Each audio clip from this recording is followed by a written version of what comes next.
and welcome back to episode 34 of Mastering Your Fertility TV. This episode, we are going to be talking with Lauren Manaker. She's a registered dietitian, and she wrote the book, Fueling Male Fertility. So we are really excited to be able to interview her on all of her thoughts and experience with male fertility, and really what got her excited about writing this book and what inspired her. I know that her original or her life experience with her own fertility was a big pusher because she was doing a lot of corporate nutrition before, working with big corporations to be able to market their products for optimal nutrition marketing. And so she's made quite a big switch now and is working one-on-one with clients, specifically in the fertility realm. And so Kristin is going to talk to us a little bit more about Lauren's work. Yeah, this was a really fun episode for us to do. We covered a lot of different topics about male fertility, but we also talked about some things that are applicable to both partners. So a lot of cool information in this episode. We talked about things like why it's so important to take a food first approach instead of just focusing on supplements when it comes to things like sperm quality. We talked about which dietary approach is actually most effective from research for male fertility. We also talked about some other diet and lifestyle considerations. We talked about antioxidants, alcohol, caffeine, as well as sleep is something that we covered pretty in-depth in this episode as well. So a lot of really cool information. And before we get started, we just want to go ahead and read Lauren's bio for you today. So Lauren Manaker is an award-winning registered dietitian, nutritionist, and writer who focuses on reproductive and prenatal health. Her first book, Fueling Male Fertility, was published in early 2019 to highlight simple changes men can make in their diet and lifestyle to support their fertility goals. She's been featured in many media outlets such as CNN, Women's Health, and Daily Mail, and is on the executive board of the Women's Health Practice Group of the Academy of Nutrition and Dietetics. So you can find links to Lauren's website as well as her book, which we really enjoyed and think is a great resource for male fertility. You can find that on our website along with show notes and other links for the episode. That's at tinyfeet.co/podcast, and episode 34 is what you're looking for. So we're going to go ahead and jump into the interview, and we hope you enjoy.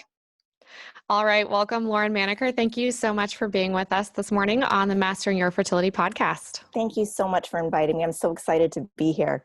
Absolutely. I think this is going to be a great topic. We get questions all the time on male fertility, and you created an awesome resource about that. So we're excited to jump in. Thank you. So why don't we start with you telling us a little bit about your background and how you decided to become a registered dietitian? Sure. And my story's a little different from most because I'm really not a foodie. I love macaroni and cheese and peanut butter and jelly sandwiches. I love science and I love research. And I love how nutrition gives people control of their health and how their bodies react. I also just love digging into science and research. And I felt like nutrition married everything that I wanted to do in a career. So it was a perfect match for me. So I got my bachelor's degree. I got my master's degree in nutrition. My bachelor's degree was actually through a school of agriculture. So I got to learn where food actually comes from, which I think is very important.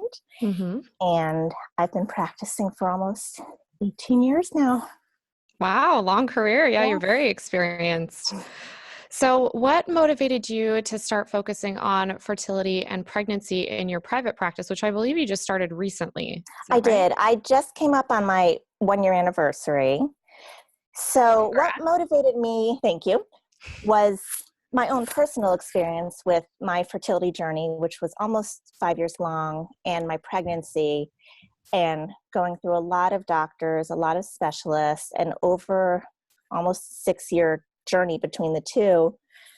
Not one person talked to me about my nutrition. And being a registered dietitian myself and having as many years experience as I did, I kind of assumed that I knew all I needed to know. And it never even crossed my mind how much nutrition played a role in fertility at the time. The only nutrition advice I got was from one OBGYN who told me to start eating healthy, like start eating peanut butter crackers. That was it. We never got into fruits or vegetables. It was peanut butter crackers. So, I loved my doctors and I trusted my doctors, and I really didn't take control of my story until maybe 4 years in, where I read one random article about nutrition and fertility and dug in a little more. And I was really disappointed that it took that long for me as a registered dietitian to learn all of this. And between, maybe 6 doctors, not one person asked me about my diet or even asked me about drug use, which I don't do, but, they don't know. And I felt like there was a big gap, especially in South Carolina, where nobody's specializing in this. And now learning so much about social media and how much information is out there, but the majority of it isn't substantiated by science or evidence, and how many products are out there that, to me, a lot of them are preying on how vulnerable these women are who are desperate to have a baby. I just felt that one more expert in the field was needed. So that's why I decided to enter that realm. I felt like I needed to fill a gap that was existing, at least in my area where I live. Yeah. Well, I think so many of us decide on our area of specialty based on a personal experience. And Sure. so, I do think it's unfortunate that so few doctors are educated in the realm of nutrition, and that some of the ones who are maybe just don't even have time to address it with their patients to some Sure. degree.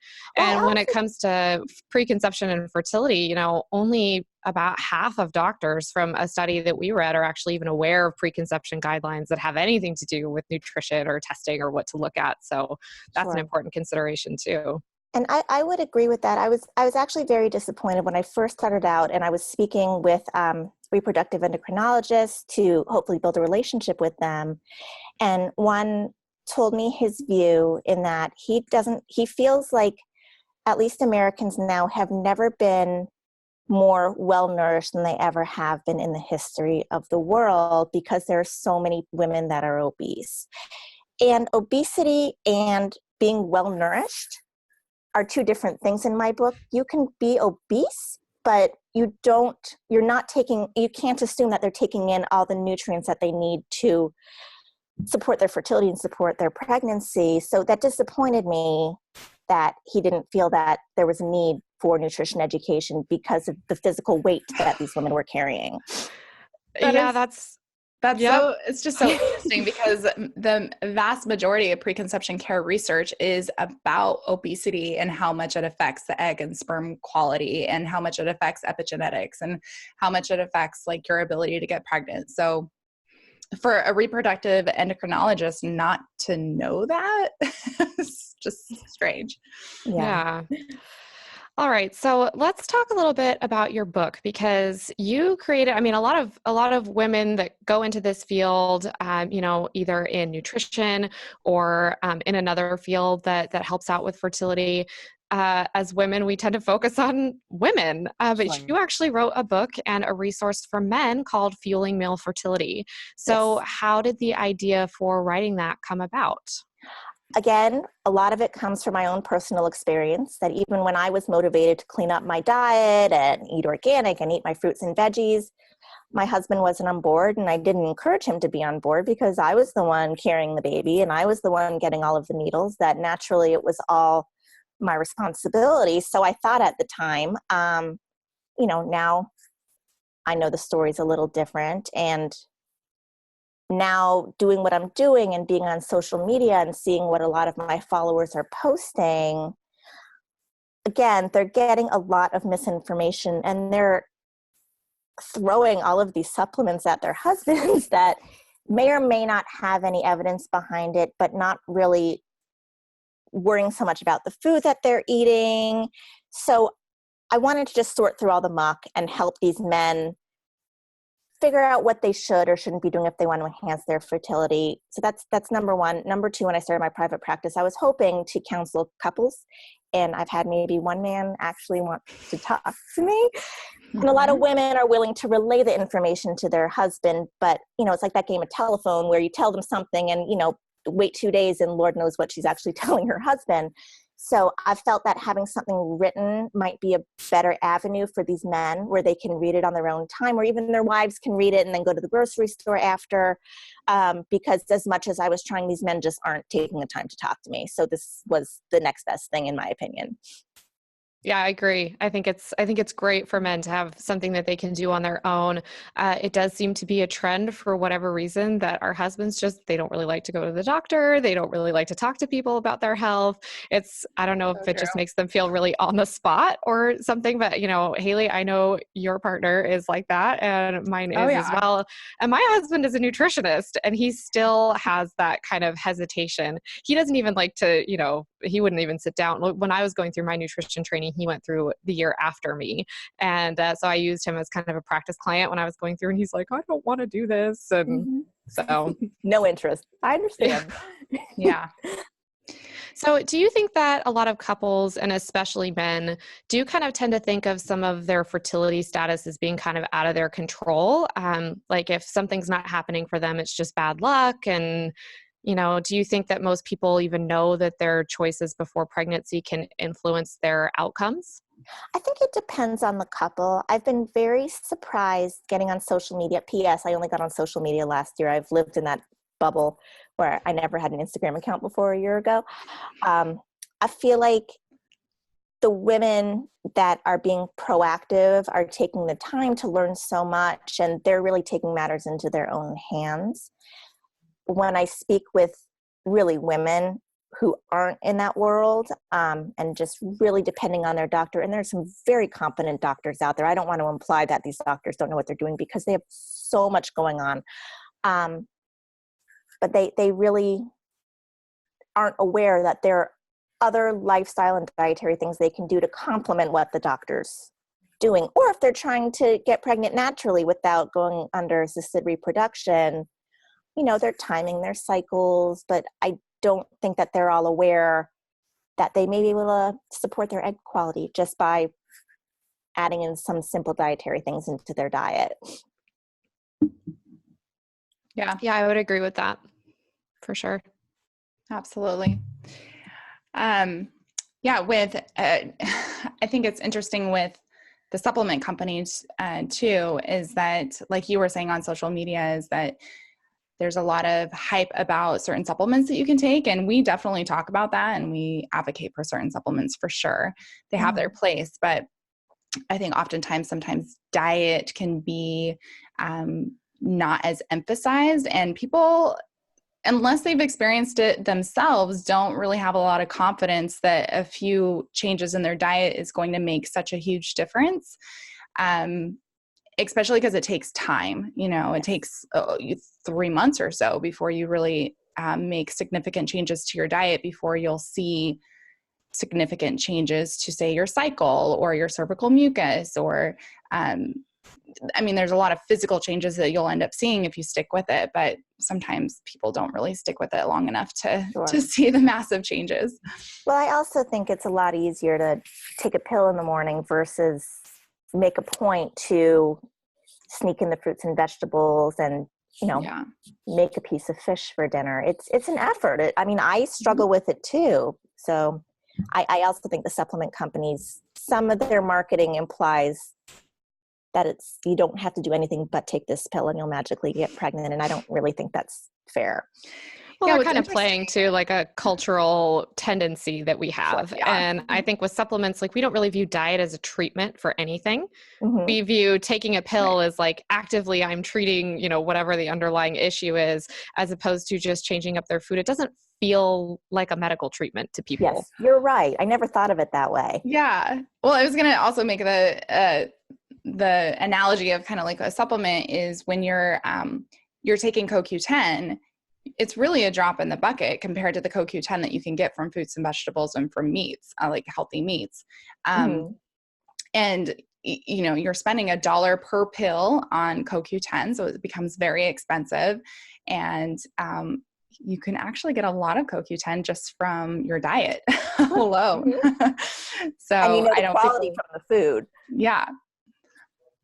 So that's There's interesting. always like the synergistic effect of nutrients too. I feel like that's something that we're missing a little bit in nutrition science, understanding the full effect of how all of the nutrients in a particular food can interact together. Or, like take vitamin C, for instance. Like we have isolated vitamin C and put it into supplements as ascorbic acid. But when you get vitamin C from food, you're also getting other bioflavonoids, like particularly in citrus. And vitamin C is more like a complex as opposed to just like ascorbate that you're getting. Oh, absolutely. Absolutely.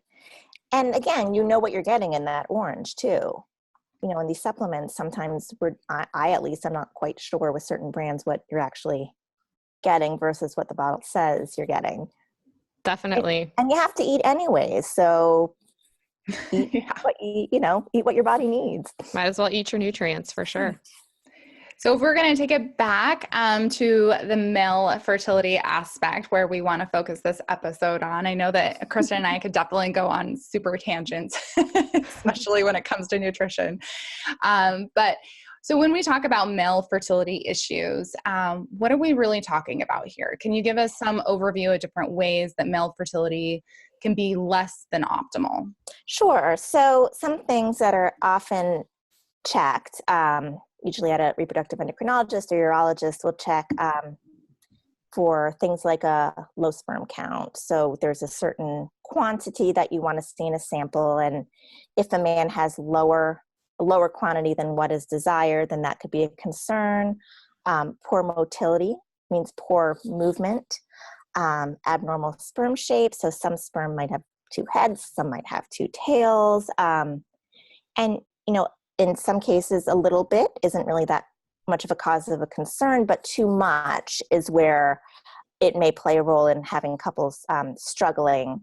One test that isn't standard, and it can be pricey, but I think it's worth exploring if a couple has been exploring for a long time, is checking the man's percentage of sperm DNA fragmentation. So the DNA is basically the blueprint of what you need for everything to happen in terms of fertility from the man's side. And DNA fragmentation is basically damage to the DNA. So every man's sperm has some DNA fragmentation, but too much. So a high percentage can play a role in infertility, and couples aren't aware of that test. So they just say, my partner had a semen analysis, everything turned out fine. And I asked if they had a DNA percentage percentage DNA fragmentation. SCSA, yeah. Yes, thank you. And they haven't. And sometimes they get that checked and then they realize that is a cause of concern for that couple. So that's one that I really like to proactively highlight, because it can save the female a lot of grief. If that is an issue for the couple, then you could just support the man in that aspect. You kind of wonder when we have so many cases that are unexplained, whether or not there are just some certain tests that we're not looking at, some things that we just haven't investigated yet. Absolutely. I can imagine the guy too, like when he actually sees that on paper, he ends up becoming a lot more motivated. Oh my goodness. He will do anything. Because, yes. Men could be really proud about the quality of their sperm. Of course, that makes sense. They should be, but when you see that you have a lot of DNA fragmentation on paper, that could be one thing that puts a fire under their butt. Sure. And it does. I mean, they see that and they're ready to go. The first thing they say is, what supplements can I take? But that's right. Another work in progress. Right. So that brings us to our next question then. So food is a major category yes. that you address in your book, right? Yes. As a nutritionist. So what does the research say about the best dietary approach for sperm quality, if we're talking just about food? Sure. So for just general overall sperm health, what has been studied the most and has been shown to have the most positive results is following the Mediterranean diet lifestyle, which is nice because the research also suggests that that's what females should be following as well. So you could do it as a group effort. And really with the Mediterranean lifestyle, it's focusing on, more plant-based, so not vegetarian, but more plant-based focus with lots of fruits and veggies and beans, legumes, seeds, nuts. no processed meats, just really how the majority of people eat that live by the Mediterranean Sea. Real food. Real food. Yeah. And Fish. the lifestyle goes into, yes, fish. And the lifestyle goes into it too, where we're not eating in our car while running through meetings. You know, the meals are with people and you're enjoying and you're moving, and physical activity plays into it. So it's a whole lifestyle that has really been shown to be supportive of male fertility and female fertility. That's great. So yeah, I know the current trends in the dietitian or in the nutrition world right now, it doesn't really support that.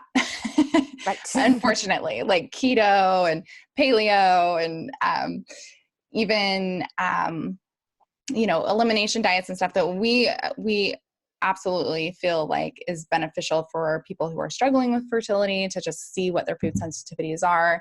But ultimately, our goal is to get them back on this kind of real food and, Mediterranean style type of diet, because in the research, it does show it actually is the best for fertility. Sure. And with some of these other diets, for a temporary fix, if, say, a man really has a lot of extra weight and wants to get his weight in a healthy target range, because obesity is really not supportive of any male fertility parameters. Yeah. If that's what it takes to get him to where he needs to be, so be it. If it works, it works.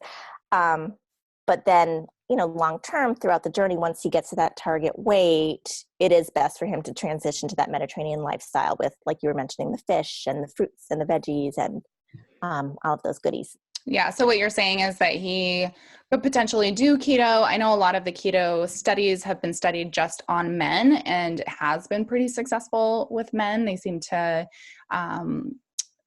do pretty well with it as far as weight loss goes. Mm-hmm. Would you recommend that they try to conceive during that time, or just give him kind of like this period of time to lose the weight and then start trying to conceive once he's more on like a Mediterranean type of diet?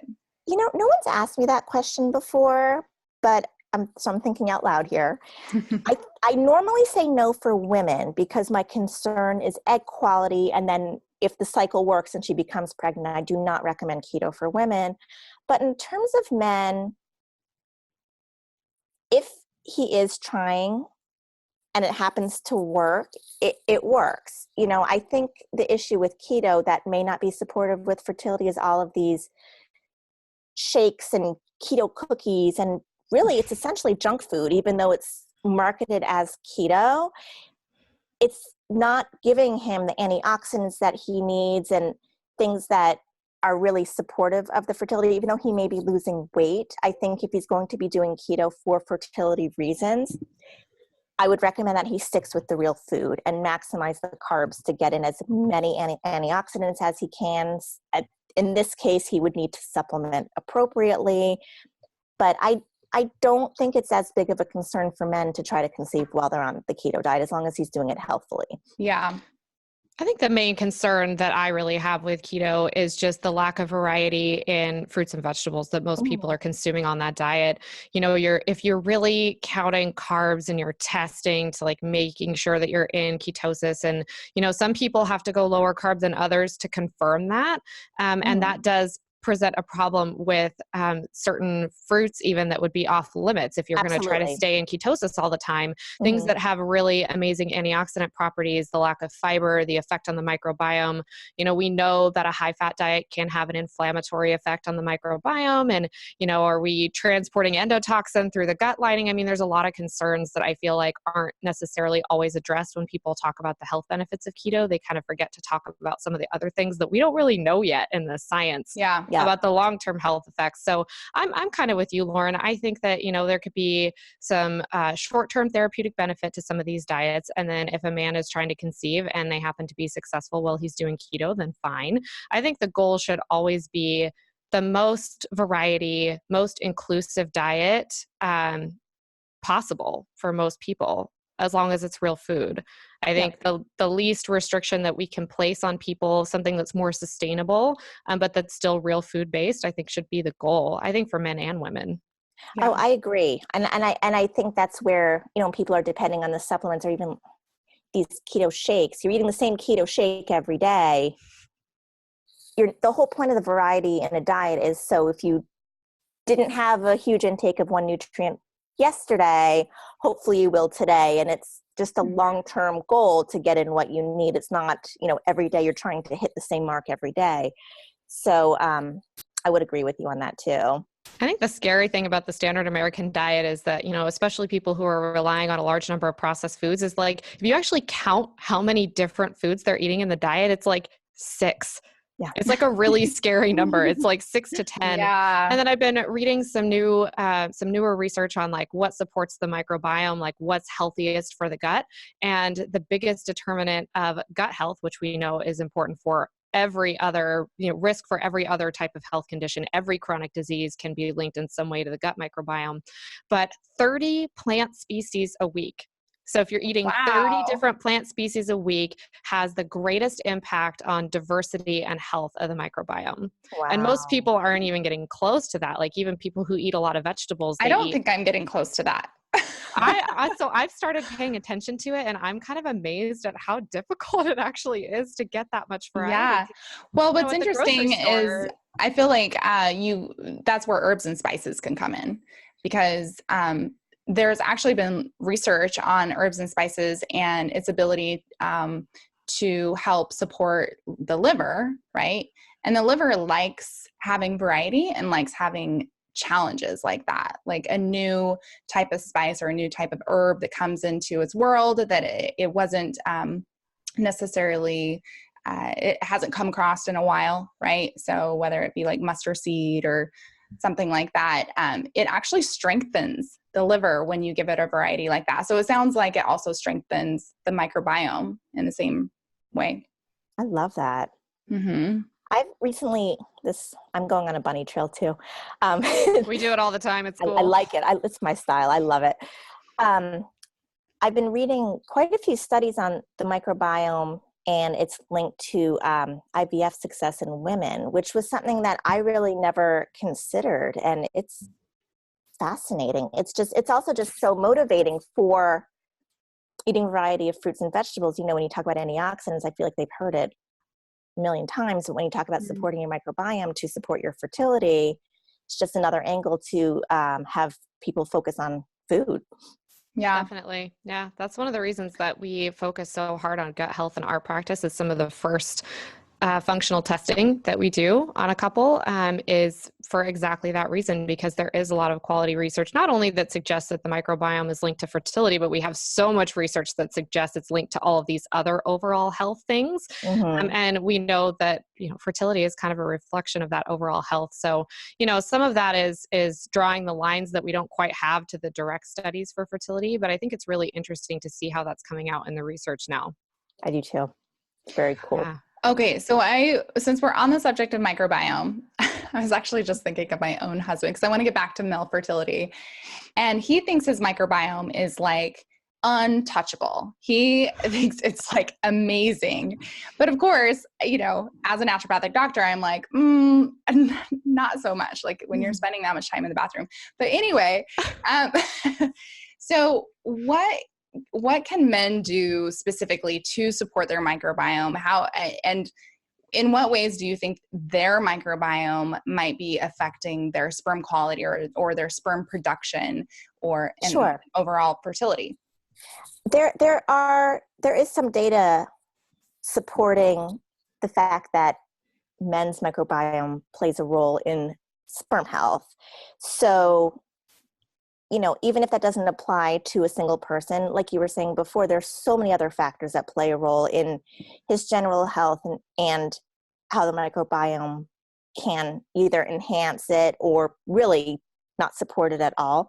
So I think men and women, in terms of that, the recommendations would be the same, eating the fermented foods and the fibers. And I mean, really, if you are following the Mediterranean diet, in my opinion, that's a great start to supporting, your gut health and your microbiome. You're not eating the processed foods, you're not eating the artificial sweeteners, you're eating foods that are just supporting your overall health, and that includes the microbiome.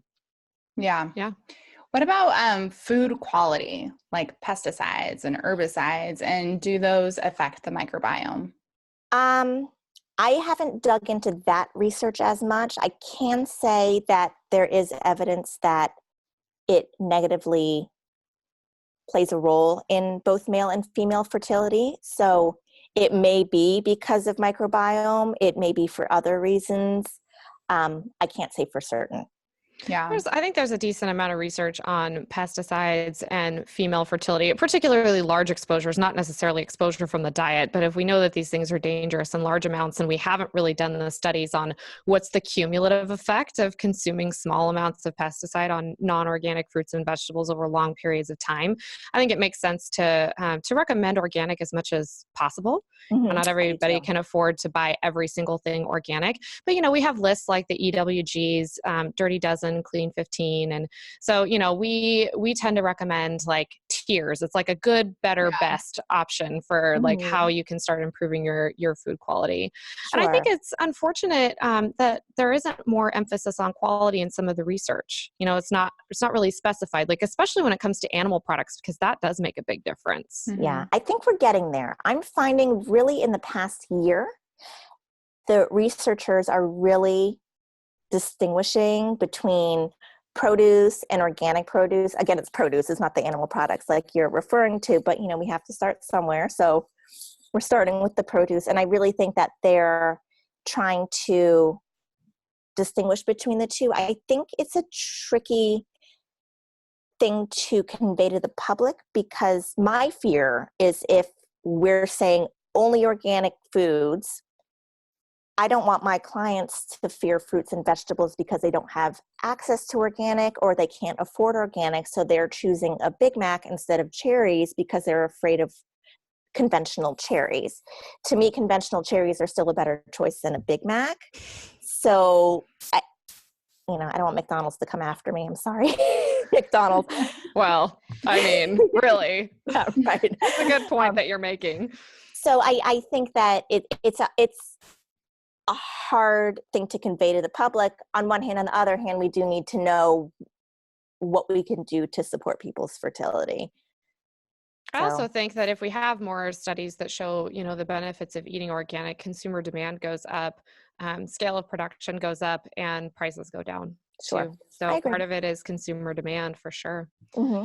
So let's talk about a specific food-based consideration that men should be making in particular. So let's talk about what antioxidants are and why they're so important to male fertility. Sure. So the men's sperm are very reactive, or they're susceptible to what's called oxidative stress. And the oxidative stress, which happens for many reasons, like smoking or exposure to pollutants or certain choices in your diet. And so you have the oxidative stress, right? The oxidative stress can cause damage to the men's sperm.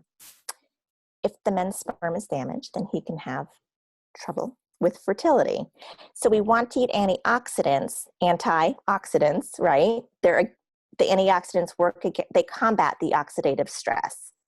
The antioxidants essentially protect the sperm, keep the sperm healthy. They're really one of the best things that men can eat to support their fertility. And they're naturally found in many foods. You can also get them in supplement form, but no, you're not surprised. I normally recommend the food form instead of the supplement form as a first line. Yeah, definitely. I mean, I think it's always better to choose food first. But we do have some studies on benefits of antioxidant supplementation. Now, I would usually recommend these obviously on top of a good diet, especially if a man already knows that they have some issues with sperm quality, or if they're a little bit older. So which nutrients do we have the best evidence for in terms of supplementation?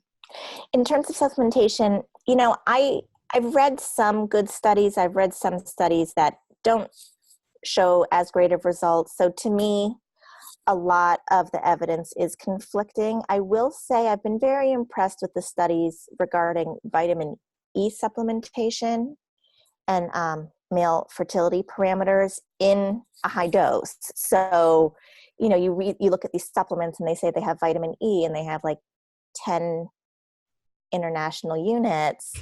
These studies were done using 400 international units a day for at least 3 months. So quantity matters. If you're reading a study or you're getting a recommendation from a clinician and they say take vitamin E, for example, you need to know how much, because you need to know how much was used in the study so you can hopefully get the same results that the study showed. And vitamin E is a nice one because it's very inexpensive too. Mm-hmm.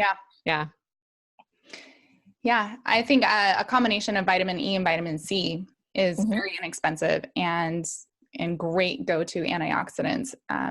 Place to start. Good place to start. Yeah, me too. Mm-hmm. So another big popular one is CoQ10 for men. A lot of couples are actually taking CoQ10 together for their fertility. What do you know about the research for CoQ10?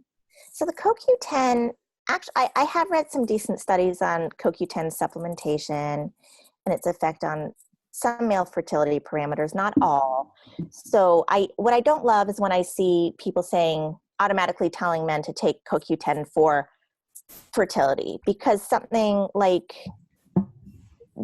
a high percentage of DNA fragmentation, it really hasn't been studied that much in that condition, and it's expensive. So if you're going to be spending your money on supplementation, you want to spend it on an area that it really has been shown to work. Otherwise, you're just throwing your money away. But in other conditions, I have seen positive results in the correct dosage. So again, 10 milligrams, probably not doing much for you.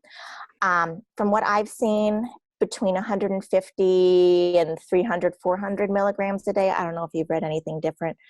It has to at least hit that 150 milligrams a day to actually have any sort of effect, and preferably in the correct form. So it is something to consider. I reserve it for a later line of defense just because of the cost. It can be a very expensive supplement, and there are other things that have been shown to help. But if a couple wants to explore it, I'm not against it. Yeah.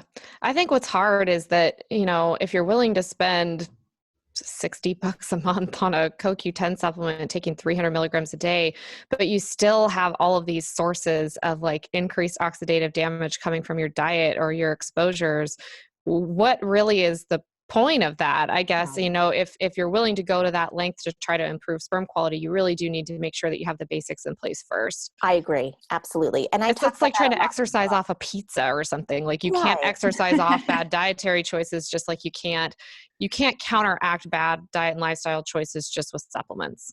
Absolutely not. And, it is a little bit more of an effort, but there's, from what I've read, the studies are so much stronger in the food versus the supplements. So let's follow what the evidence is pointing to before going off of something that has maybe a handful of studies supporting its use. Yeah. I'm a research person, not a food person. So it's easier for me to say that. Well, this is a good group then, because, I'm a food person and I'm also a research person, very interested in the research, but I'm more of like the foodie side. So it's nice to have both perspectives. Definitely. Absolutely. So let's transition to another super hot topic for male fertility, which is alcohol and caffeine intake. Yeah. What do you think about those? When I looked at the evidence for those two topics, I was very surprised. I feel like the first thing women have their husbands or partners do is cut the alcohol and cut the caffeine. And I am not 100% convinced that they have to go cold turkey with both. I wouldn't tell anyone to start drinking and start using caffeine. But I am not sure that they have to cut it out completely. I think one drink of alcohol once in a while is probably not going to make or break them. I think one normal size cup of coffee a day is not going to make or break them. What I did read is caffeinated, carbonated beverages are really one of the foods that men really should be staying away from. I hate to get sodas, yes. And energy drinks, that's the and other energy one. drinks, yeah. I hate to give hard no's to food, but that's one that I give a hard no to. Any of the carbonated, caffeinated drinks. Well, those are just terrible anyway. They are terrible. They are. have no, I mean, they stimulate, sugar. yeah, they stimulate the reward center in the brain, and that's about all they do. There's really no nutrition in them at all. And they're much more damaging than they are helpful in any way. Yeah, and at least with the coffee, there are some positive aspects to a cup of coffee. And I think that's where we were talking before about the nutrient matrix, that you can't just look at the single caffeine and look at the big picture of what you're doing. Are you taking one of those shots that you have at the checkout counter at Whole Foods that's full of caffeine, or are you drinking an organic cup of coffee with a drop of almond milk in it? I mean, those are two completely different things. Well, and coffee, black coffee has antioxidants in it. Absolutely. So you're drinking antioxidants and you're getting a little bit of caffeine too. Yep. Yeah, I think, I find coffee interesting because there's a lot of controversy on it, just in general health. There's controversy on it in research about female fertility. And this is kind of one of those places where I wonder what the research would look like if we were looking at, like, for instance, only organic coffee.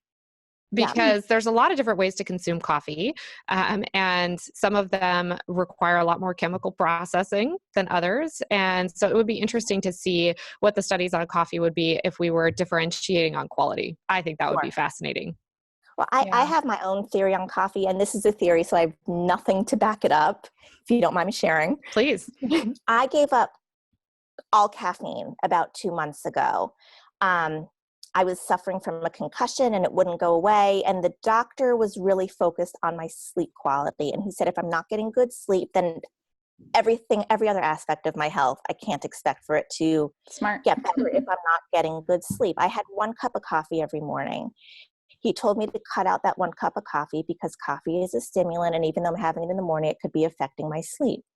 Within a week of me giving up my caffeine, I was getting 8 hours of sleep a night. I wasn't waking up in the middle of the night. My sleep quality completely changed. Sleep quality plays a role in male fertility. So for that reason, I might encourage men to lay off the caffeine if they're not sleeping well. I just was blown away that 1 cup of coffee in the morning was affecting me at 9 o'clock at night. And that's just me. That's just my own personal story. But sleep is so important for so many reasons that if that helps men get their 7-8 hours a night, then that might be what they have to do.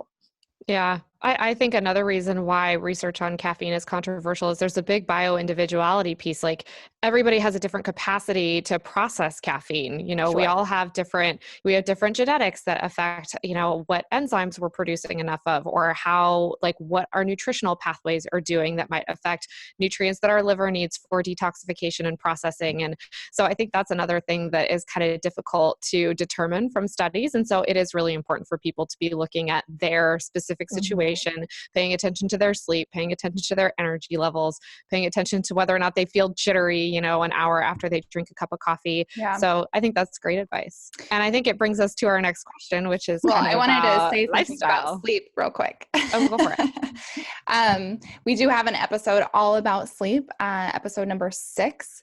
And I just wanted to mention with sleep, one of the reasons why it does cause, if you're not getting enough sleep, it does cause more oxidative stress for men and women, is because sleep is when we do all the restoring and getting rid of the waste. And the waste is what is a big portion of what causes oxidative stress to our cells.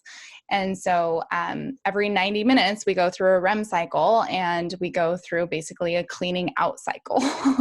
And so you want to have at least 5 of those REM cycles, which equals 7.5 hours. And we talk about that in the episode. And so I just wanted to emphasize that. Sorry to cut you off, Kristin, but because I feel like men especially really don't value having enough sleep. And I see this personally with my own husband. he just has a lot of energy. He has a fast metabolism, a lot of energy, and he can survive in life off of 6 hours of sleep, if not a little bit less. But it just makes me cringe every day because I know, it's going to catch up to him at some point. So Sure. I try to just gently nudge him to, try to get a little bit more sleep. But I know that if he's like that, a lot of other men are like that, especially when they're trying to take care of families and, have a full-time job and just a lot of things to do. And I know women too, are struggling with the same thing, but because this is about male fertility, I wanted to emphasize that. Yeah. I think that's a good not point. getting a lot of sleep it's not a badge of honor. Right. We view it that way in our culture, though. Sure, we do, but it's not, Definitely not. Yeah. And it's too bad that we think of things that way. I think it really highlights kind of the difference between our fast-paced American culture that really does value kind of the grind, I guess, as opposed to what we're talking about with this more Mediterranean lifestyle, where there's a lot of value placed on stopping and smelling the roses and taking time to like fully chew our food and interact over a meal, as opposed to like scarfing in the car or eating at your desk just so that you can get back to work. It's like, oh, I only took 20 minutes for lunch today. Look how productive I'm being. Right, it's like, yeah. no. No, I brag if I get a nap. I tell the world I'm so proud of myself. I'm the opposite. Yeah.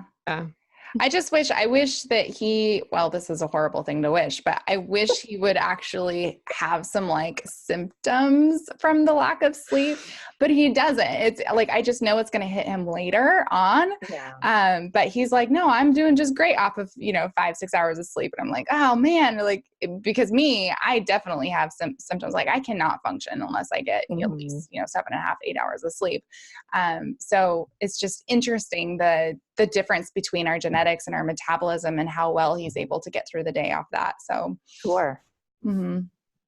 So let's talk a little bit more about lifestyle, because you address that as well in the book. And so sleep, we just kind of covered that one, but there are some other things too. So let's talk about exercise and let's talk about toxins after that. Sure.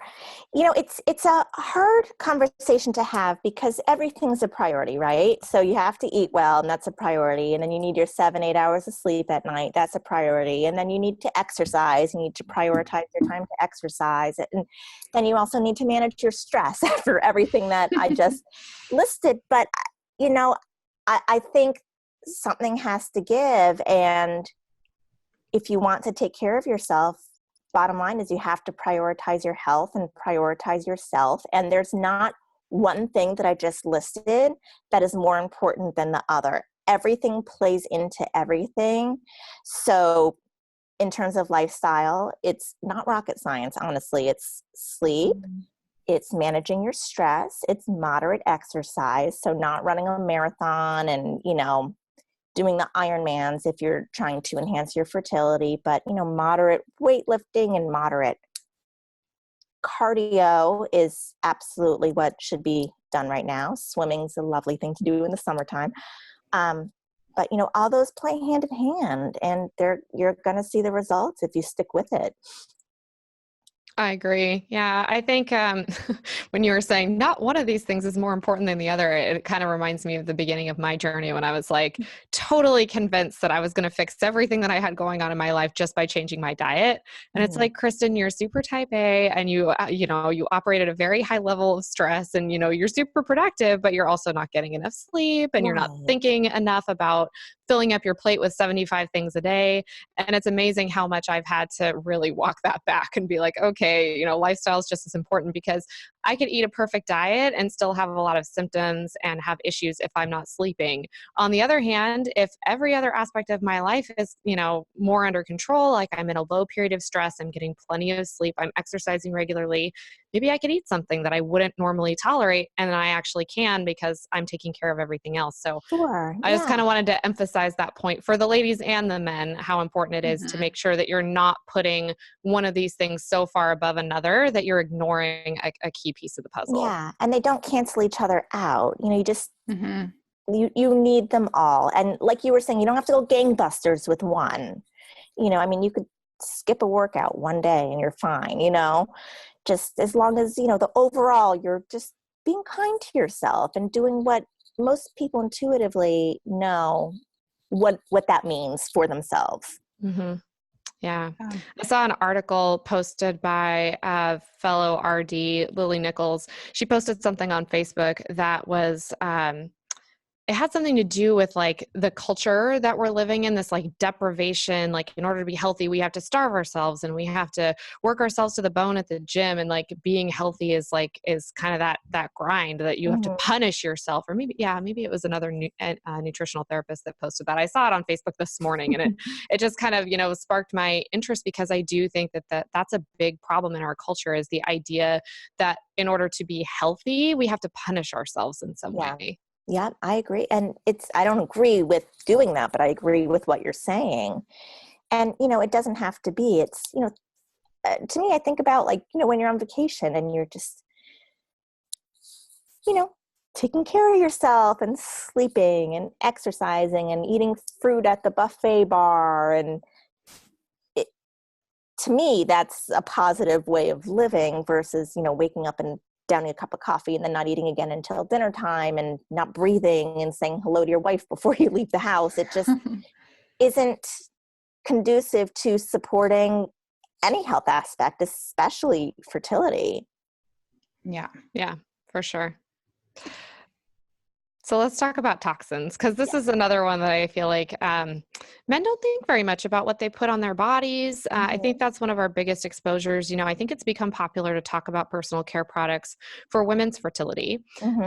But we read a study from the Environmental Working Group. They did some kind of a survey, and they determined, women are using, I think it's on average, 12 personal care products a day with 168 unique ingredients. Okay. And men, it's 6 products a day and 85 unique ingredients, which is about half of what the women are using, but it's still pretty significant. Sure. So let's talk about that a little bit. Yeah. And I just don't think men, again, it's like the diet, it doesn't apply to them as much. And the studies show that it certainly does. And it may even play a role in the next generation in terms of their fertility, especially if they have a boy, if they have a son. So it's crucial for these men to be taking care of what they're exposing their bodies to. I think a lot of it also is just them not being aware. They've been using the same deodorant since they were 15 years old. They've never had a problem. Why should they switch? Well, we didn't know everything that we knew. We didn't know everything when you were 15 that we know now.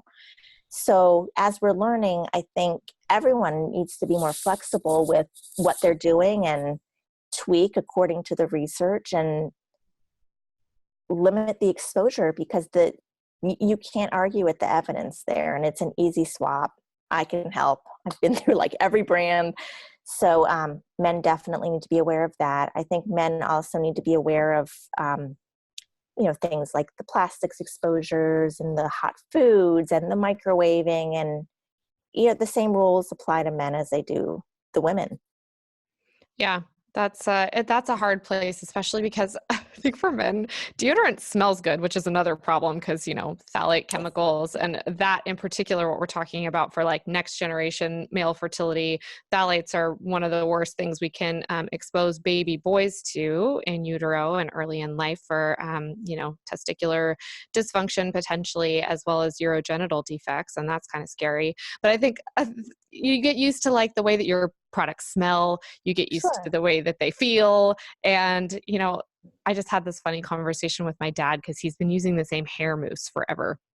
And I'm like, gosh, Dad, I don't think that hair mousse is the best choice. And he's like, well, what else am I supposed to use? It was almost scary for him to think that he had to go find another brand to use. I agree. And I'm like, here, try this one. Like when you found something that you really like, it's a lot of effort to try to find something similar that you agree with and that you like to use, especially when it doesn't smell the same. Well, it can be expensive to try different brands until you find something that both works and is also safe. Yeah. Well, also, I'm thinking about my husband, and, I've made a lot of switches to my personal care products, and I think it's a blast. I love trying new products and seeing what's out there. My husband does not think it's fun to try 5 different deodorants. He would rather clean my toilets than go through that. So, he's just not into it. So if I buy him a new deodorant, he doesn't like it. He's just annoyed. It ends up in the trash. He's not going to make the effort to go to the store and go through the scents and see what works and what doesn't work. It's just not his thing. And I don't think he's sold on the reasons why he should do it yet. I mean, he's not. I could say definitively he's not sold. Otherwise, he would have done it. So, I think generally men and women are different too with exploring personal care products. Yeah. I would say one big impact that could be significant for men would be cologne, or just basically not using it, or switching that out for some type of fragrance that is all natural, like an essential oil or something like that. So you women out there listening, if your husbands are wearing cologne or your partners are wearing cologne, it's not only affecting your fertility because you're smelling it and you're inhaling those phthalates and fragrance, but he's wearing it all day and it's affecting his sperm. So I would say that's one actionable step to take if he's unwilling to change his deodorant or, moisturizer on his face or whatever it is. I have a very, my husband's very similar. Like he stopped wearing cologne, which is awesome, but he still uses his like go-to deodorant. And I have a very similar expectation that if I started bringing home deodorants, he would laugh in my face. Not happening. Yeah. I had a hard time. It's funny. I was never a perfume wearer, and cutting out scented products didn't really bother me at all. I didn't care. I almost thought it was like nicer to not, because I don't know, I just found it distracting. Like if you had like a really smelly perfume or like a really smelly deodorant, it's like, I don't want to smell that on myself all day. But I have to say I had a harder time with my husband cutting out fragrance because I was used to this like delicious man smell from his cologne or deodorant. Yeah. And I'm like, oh, I miss that a little bit, but I didn't miss it for myself. Yeah. No, I don't miss it for myself either. But I will agree with the male side of it. I mean, it's when we first started dating, it wasn't his natural smell, but it was his smell. Mm-hmm. And now that we've cut back on some things, it's just not the same. Yeah. We have we have a lot of nostalgia about smells too. Yes. Like we associate them with memories. And so like you smell that cologne or something out somewhere else and it like reminds you of a memory from when you were first dating. That always gets me. I remember that Victoria's Secret cucumber melon from high school, which I can't wear now because I know what's in it. Sorry, I'm going after Victoria's Secret and McDonald's on this podcast. But there is such nostalgia with that Victoria's Secret smell that it is funny that it's hard to give up on certain things. Yeah, the way it like wires our brains. I'm sure there's some research on this. I haven't read any about like how we specifically associate with smells, but from anecdotal evidence and personal experience, I can say that there is definitely a really strong association, and it's surprising that it's tied to memory like that. And it almost like brings up an emotion, like when you smell it. So yeah, well, that's a tangent, but it's so true though. I'm glad we're being for real here. Like it's so hard to just be like, yeah, throw out the cologne. And it's like, no, there's a lot of emotional things around that for, I'm sure him. And then of course for us as their partner. So, all right. So Lauren, we are going to wrap things up now. And we always ask all our podcast guests to give us their ultimate piece of advice for our listeners moving forward. What would that be? I think for the listeners out there struggling, there are things that you can do to take control and enhance your fertility. I also think that no matter what you're doing, as long as you're trying and moving forward, you will get to where you want to be. It's just not on the timeline that you were expecting. Unfortunately, a lot of us are members of that club, but you're just doing what you can do, and some things that we discuss certainly will not go against your goals. So they're definitely worth exploring. And I hope if you are concerned about the male side of fertility, you check out my book, and I hope that it's helpful. And I'm always available over email to answer any questions or concerns. And I just really appreciate being invited to meet y'all and talk about male fertility and everything else that we covered that had nothing to do with male fertility too. It was all applicable in some way. Yes, it was. Yeah. Yeah. Well, thank you so much for being with us, Lauren. We will be sure to link to your book as well as your website, and anything else you want listeners to know about in the show notes for the podcasts that go on our website. And we just really appreciate you spending the time with us and sharing your expertise. We really enjoyed it. Yes, thank you so much. I hope you have a good day. Thanks, Lauren. Thank you so much for staying through that interview. We absolutely loved talking to Lauren. She was a joy to talk to and just super fun. Hopefully, my husband doesn't hear this interview because I think I dissed him quite a bit. But no, I think he's probably going to be prepared for it. So if you want to hear more about how we can help you on your fertility journey, please head over to tinyfeet.co and /podcast. You can actually find episode 34 and find the links to Lauren Manaker's information, as well as a free quiz that we have for you, which is called Are You Healthy Enough to Get Pregnant? This will give you information in 5 different categories, so a list of symptoms that you would check off, and it will give you an idea if you're having issues in those particular categories. A lot of people really like this quiz, and has helped people along their way figuring out where to focus first. And this is great for male fertility as well, because 4 of those categories specifically work for their symptoms is 2. So, yeah. So the quiz, ahead, the quiz will also put you on our email list, which is actually a really good thing for you right now, because we are going to be coming out with a very exciting brand new online course that's going to cover pretty much everything you need to know about preconception and how to prepare for a healthy pregnancy. So we are going to be doing an early release that just goes to our email list subscribers with special pricing and some time-sensitive bonuses. So you'll definitely want to make sure that you make it on the list, and downloading your quiz will do that for you. So we're really excited to release that here in the next couple of weeks and get you those exciting freebies. Exactly. And if you want to follow us on Instagram, come find us at tinyfeet.co and please say hi.